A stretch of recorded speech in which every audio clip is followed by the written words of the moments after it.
Hey, Steve Stein from Guitar Zoom, and this time what I'd like to do is discuss with you what's referred to as shell voicings for guitar players. Now, basically what a shell voicing is learning how to play a chord that only utilizes the essential tones that it requires to get the true authenticity of the quality of the chord out. And you see this a lot in like jazz and things like that, but we can use it all sorts of different ways. It doesn't just have to be in jazz music. And let me show you what I mean. If I play this G chord right here, okay, what I'm doing right there is I'm using the notes G, B, and D, the root, the third, and the fifth, and I'm actually using multiple octaves of those notes because there's only 3 notes, but I'm strumming 6 strings. So I'm getting more than just the root, the third, and the fifth. I'm getting octaves of some of those as well. If I move it into a bar chord shape, the same thing is happening. I'm changing the order of things, but I'm still getting all of those notes and I'm getting multiples. The point of a shell voicing is to take the chord and shrink it down into its smallest possible functional sound. And there's a couple of different reasons why you would do this. Number one, it really accentuates the harmonies that are absolutely crucial to the sound of the chord to make the chord sound the way that you want it to. The other thing is it kind of gets you to move away from always thinking that everything has to be these big blocked open and bar chord things, that you can actually have these smaller pieces that are very, very functional and they sound very clean, which is another thing that's really nice. The other thing that's nice about them is because, like, if you think about it, when I make this G chord, I'm using all 4 of my fingers. When I make this bar chord, I'm using all 4 of my fingers. I don't have any more fingers to add to the guitar to add extensions like 9ths or 11ths or 13ths or anything like that because I've used everything that I have. I've used all my fingers. I can take a finger off and put it somewhere else, but the point of a shell voicing is you don't have to really do that. It's enabling you to, because of its minimalistic approach, you've got other fingers that are available. Or it's easier to bar over certain things that are really, really important to bring out the sounds of that chord. So there's just a lot of really great reasons to do this. And it's something fun to explore. And if you do writing, it's certainly something worth looking at here. So get your guitar tuned up and come back and check this out. All right, so what we're going to do to create these shell voicings is we're going to start off by creating major and minor chords. And what we're going to do is we're going to extend these into 7th chords, okay? So if you think about your theory, what we're doing is we're using the root, the third, the fifth, and then the 7th. Okay, so that 7th is going to be really important to create these colorful sounds, whether we're playing blues or whether we're playing jazz or whatever it might be. So we're looking at the root, the third, the fifth, and the 7th. Now, to create a true simplistic shell voicing, what's really ironic is we're going to get rid of some of these notes because they aren't really necessary. The first note that we're going to get rid of is the 5th. The 5th doesn't really, it's not a necessary pitch to the quality of the chord. If I was to play a G chord, and I just played the root and the third, you'd get enough information orally from the sound of that root and that third to hear that it's a G chord. Okay? What we're going to do is we're going to take that to the next level, and what we're going to do is we're going to add in a 7th to this. Okay? So what we're going to do is we're going to start off by playing this. Instead of playing, what we'll do is we'll move everything into the key of A, and we'll just play everything here. So instead of playing a full A open chord or a full A bar chord, what we want to do is we want to simplify this chord into the 3 sounds, the root, the third, and the 7th. And we're going to talk a little bit about the 7th in just a little bit, different ways to do things, but let's just start off by understanding this.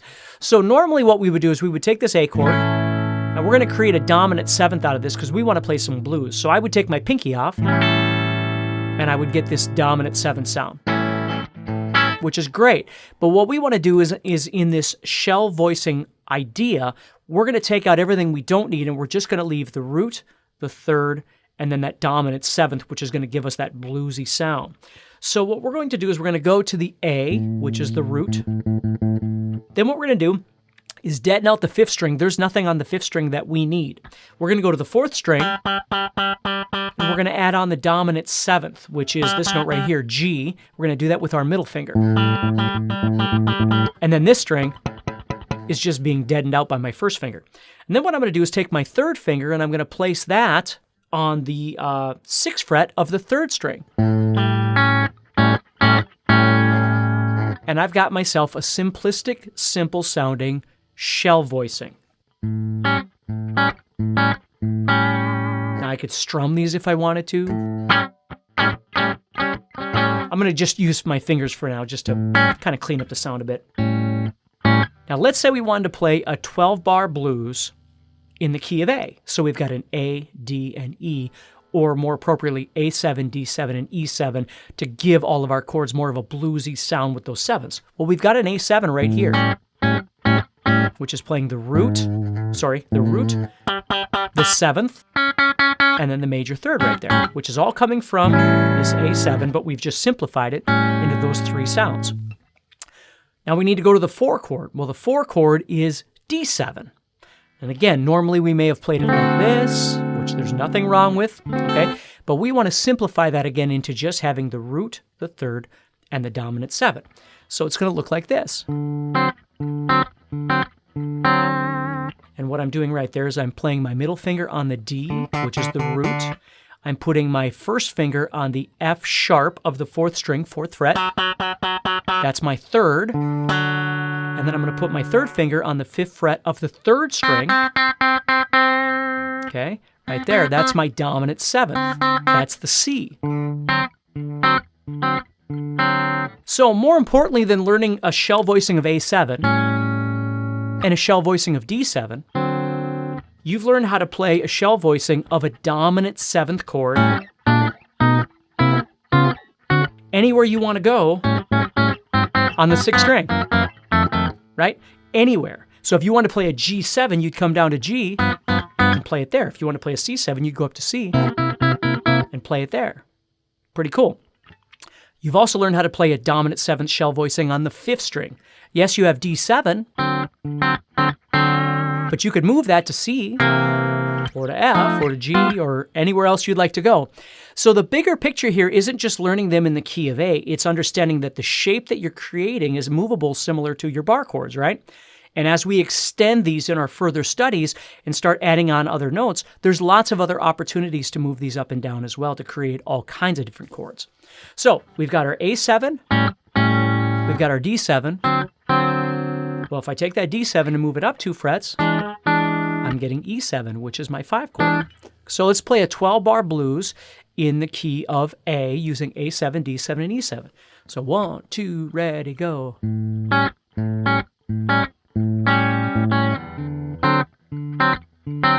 Back to the 1.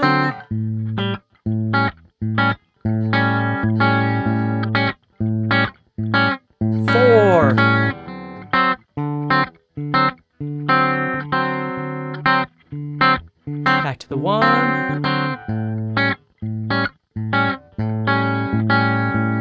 Here comes the 5. 4. 1. It's my 5.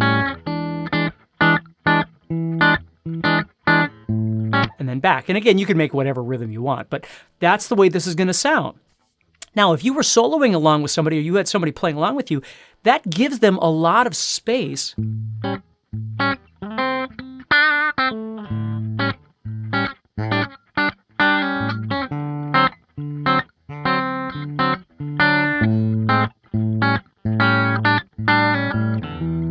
to do their thing, because you're not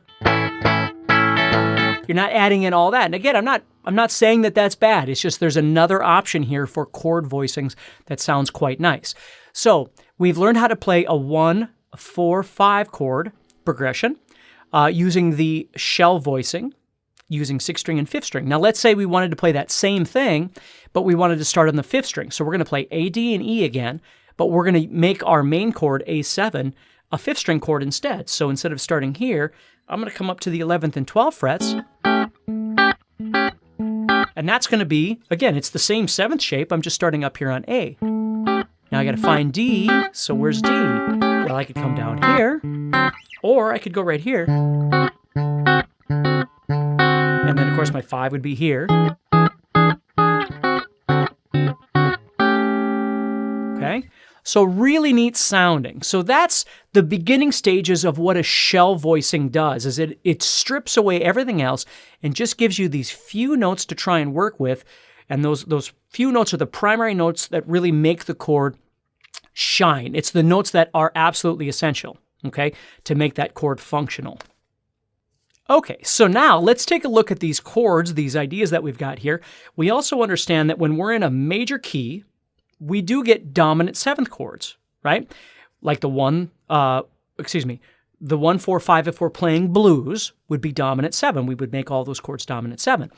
But if you understand your theory, you also understand that some of the chords that we generate from this major scale wind up being what we call major seventh chords, which means that the dominant, or the seventh, is no longer dominant. It's actually higher than that. So let me explain to you what I mean.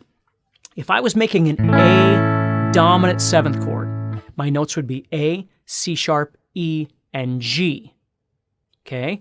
Because the A to C sharp is a major third. The C sharp to E, C sharp, let's count that. C sharp to D sharp is a whole step. D sharp to E is a half step, so that's a minor third. That's the definition of a major triad right there. Okay? And then we're moving from E to G. Well, E to G is also a minor third. So when we want to play a dominant seventh chord, the distance from the 5th to the 7th is what we refer to as a minor third. Okay? If we want to make the chord into what we refer to as a major seventh chord, that means the distance from the 5th to the 7th has to be a major third instead. So what we need to do is we need to take this A7 chord, and instead of playing the G as the 7th, we need to move that to G sharp. Now, if that's confusing to you, don't stress over it, because again, it's the voicings I want you to learn, but it might be a good idea for you to go back and study some of your theory, okay, just to make sure that you understand what's happening here. So a dominant seventh, the distance from the 5th to the 7th is a minor third. Now, the way I always thought about it in my head was, if I was playing an A dominant seventh, I want a G. It's a whole step back from my root. That's how I always thought about it in college. If I wanted a D dominant seventh, the 7th is a C. It's a whole step back from the root. That's how I thought about it in my head. And it works. And that was always my shortcut. If I wanted a major seventh chord, then the 7th is only a half step back from my root. So if I wanted D major 7, it's a C sharp. If I wanted A major 7, it's a G sharp. It's just a half step back from my root. That's how I always thought about it in college, and it was easy for me to find, as opposed to finding the 5th and then counting a minor third up and all that sort of thing. So instead of having the G for the dominant 7th sound, we want to raise that G to G sharp, and we get this, which is the A major 7th sound. I have my A, my root, my C sharp, which is my 3rd, and now I've got my G sharp, which is my major 7th. And a real shortcut to think about is, when you're dealing with dominant 7th chords, when all of your chords are dominant 7th, it tends to sound more bluesy. When you start adding in major 7th sounds, it begins to sound a bit more jazzy. And again, there's theory behind all of that, but just understand, if you were playing a 1-4-5 in blues, you'd be playing A7, D7, E7. Okay? If you were playing a 1-4-5, not in blues, but in actual theory, in jazz, for instance, then that one chord would be called an A major 7. And the 4 chord would be D7 still, and the 5 chord would be E7. So now all of a sudden it sounds more like this. And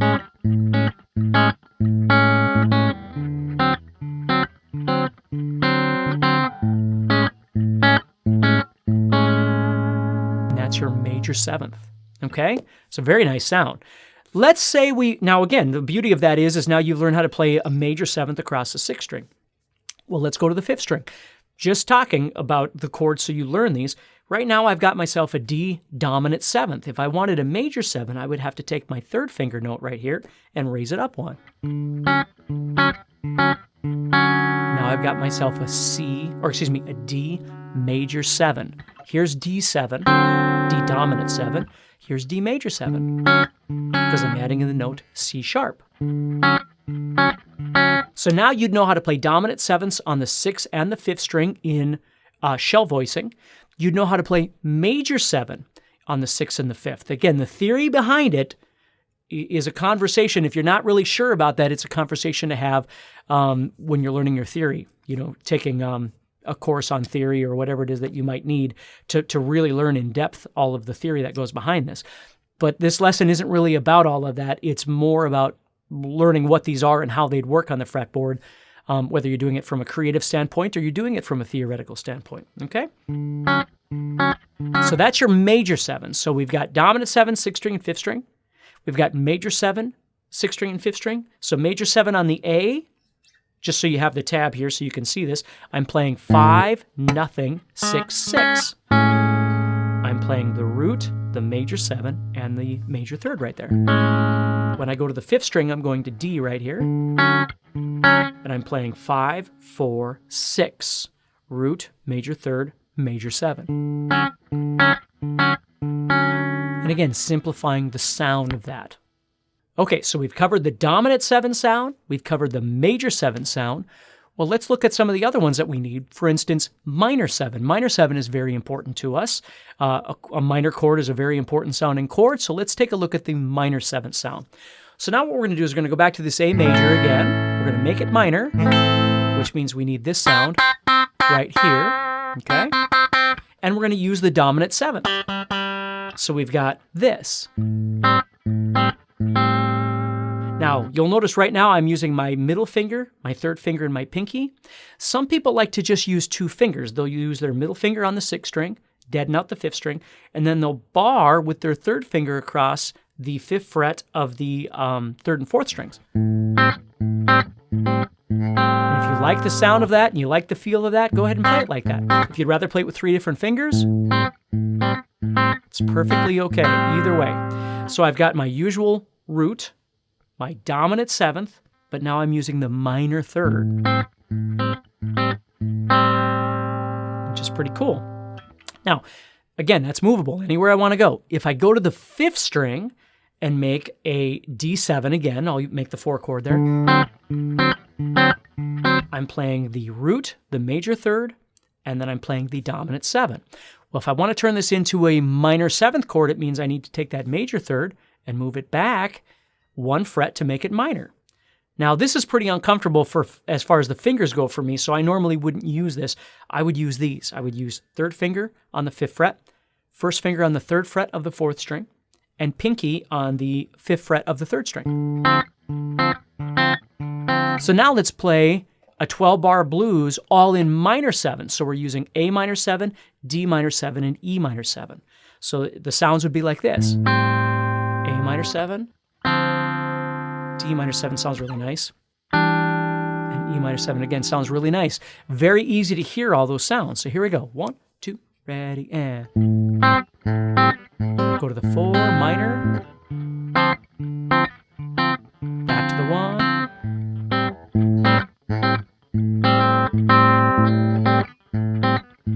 4,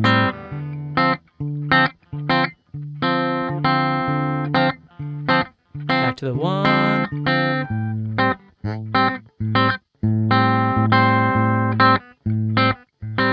5 minor,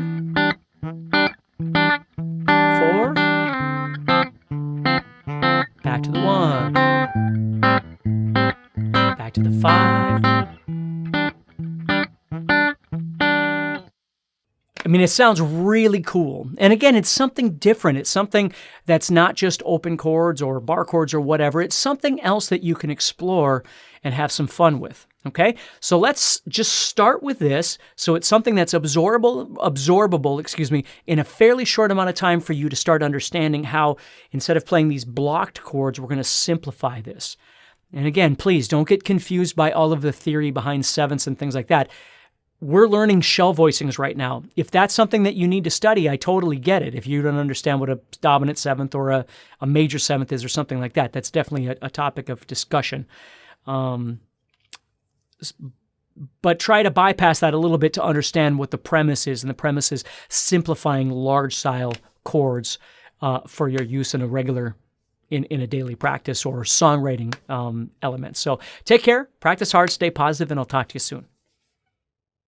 If you want to play songs across the entire fretboard, or play solos over different styles of music that people will love because they sound great and look effortless, and ultimately have more fun playing guitar and have the confidence to jam with fellow musicians, then you're going to want to pay very close attention to this message. Because you're about to discover a simple way to play songs and solos across the fretboard that sounds amazing and looks so effortless that people's jaws will drop because they can't believe how well you're playing, without spending hours of your time learning confusing music theory. My name is Steve Stein, and I'm a guitar player just like you. I've always known the fretboard was a big deal, but was kind of overwhelming. I've been teaching guitar since 1987, and I just turned 51. Maybe it's my age or something, but I never really got how some people can learn the fretboard by memorizing diagrams. And I've tried all kinds of stuff like I'm sure you have, and it sure has been frustrating. Like spending hours with my nose stuck in a book packed with hundreds of fretboard diagrams, or listening to someone who's practically speaking a different language trying to explain exactly what I need to know in a way that I understand it. After spending all that time and money, it never really clicked, and it felt like one critical piece of the puzzle was missing. Plus, I've never felt comfortable trusting that I understand or know how to do something without applying it in the real world. I thought there surely must be something easy that helps you to play songs and solos without having to worry about learning every chord and scale. That's when I dug through all my notes and discovered a shocking fact. You don't need to know every chord or how to play all the modes to play the most popular rock, pop, country, metal, or blues songs. You don't need to know how to thread all the scales together to play solos. I realized that you just really need to know triads. A triad is 3 notes that make up prime chords like major, minor, and diminished. When you can see those 3 types of triads on your fretboard, you'll play songs faster than ever before. And you can easily combine them to create solos. Triads are kind of like landmarks on a map. I use them to get from point A to point B on the fretboard, and I know when I play them, they'll sound great because they're part of the chord and work in any key. When I learned triads, my guitar playing improved tremendously because I always knew where to go. I never got lost and wasn't playing the same old scales over and over again. After a while, I started sharing this with some of my private students. They started getting results too. So I decided to record my exact method and show how anyone can use triads to play songs and solos across the fretboard that sound amazing and feel effortless. And that's how my new course, Fretboard Framework, was created. Here's what you're going to discover. Simple triad patterns that spread out over the entire fretboard so you'll know exactly where to put your fingers. Lots of guitar players seem like they're spending hours practicing boring drills and memorizing every single scale pattern. The good news is you don't have to do that because there are only 3 types of triads you ever have to learn to play the majority of popular songs and play awesome solos too. This 2-hour course is completely online and broken down into short, easy-to-digest videos where I show you exactly how to use triads to play songs and solos across the fretboard. The first few videos explain exactly what a triad is and demonstrate how the 3 main types of triads, major, minor, and diminished, allow you to play creative harmonies and melodies. They're also powerful for playing songs because you'll learn new voicings so you won't be stuck playing big, blocky chords and your guitar playing will sound more interesting. You can even use triad arpeggios in your solos to create melodic lines that don't sound like you're just playing a boring scale. I show you where the triads are across the fretboard so you'll know exactly where to put your fingers. In the last half of the course, I show you how to unlock the fretboard with the cage system and how to apply everything you learned to play over some jam tracks. This will allow you to really wire triads into your guitar playing and help you see the fretboard in a whole new way. You get lifetime access to my Fretboard Framework course so you can go at your own pace, watch the videos again and again until you're ready for more. The videos are short and easy to understand so you never get bogged down with a bunch of useless information that won't improve your guitar playing. Similar good courses cost hundreds of dollars or even $1,000 at Berklee College of Music online. Or you can do like I did and spend thousands of dollars in college learning what I'm going to show you. With all that said, this could easily sell for $1,000. After all, similar courses sell for $14.97. Of course, it won't cost you $1,000, not even $500. Not even $100. You get the complete Fretboard Framework course for just 3 payments of $27.60. Or you can save 70% if you want to make 1 payment of $69. But it gets better because when you order today, you also get 2 exclusive live sessions where you can ask me your most burning questions about the course. And you don't have to worry about making it because they'll be recorded and uploaded so you can watch them at any time in the members area. Another one of the most important skills you can develop as a guitar player is ear training. That's why I've included my Ear Training 2.0 course as a special second bonus. You'll learn the secrets of playing songs by ear and be able to listen to songs and instantly know what notes will sound great for your solos. If you were to buy this on the website a few months back, it would have cost you $99, but you get it free when you order today. And if you order in the next 15 minutes, you'll get my 3.5-hour Essential Guitar Skills course that originally sold for $99. You'll discover all the skills you need to be a well-rounded lead guitar player. This will allow you to play freely across the entire fretboard and get really creative when it comes time to solo. With this course, you're going to overcome problems like not knowing where to start and end your solos, worrying about what scale will sound good for leads, and alternative scales you can use to improvise better solos than you ever thought possible. You won't have to worry about feeling lost or confused because your fingers will be trained to instantly find the right notes without any hesitation. So, to recap, you get my new Fretboard Framework course and all the great bonuses I just mentioned for just 3 payments of $27.60 or 1 payment of $69. And you're protected by our 30-day guarantee. Truly put it to the test for a full 30 days and see if it's right for you. If you don't think it's a good fit, no big deal.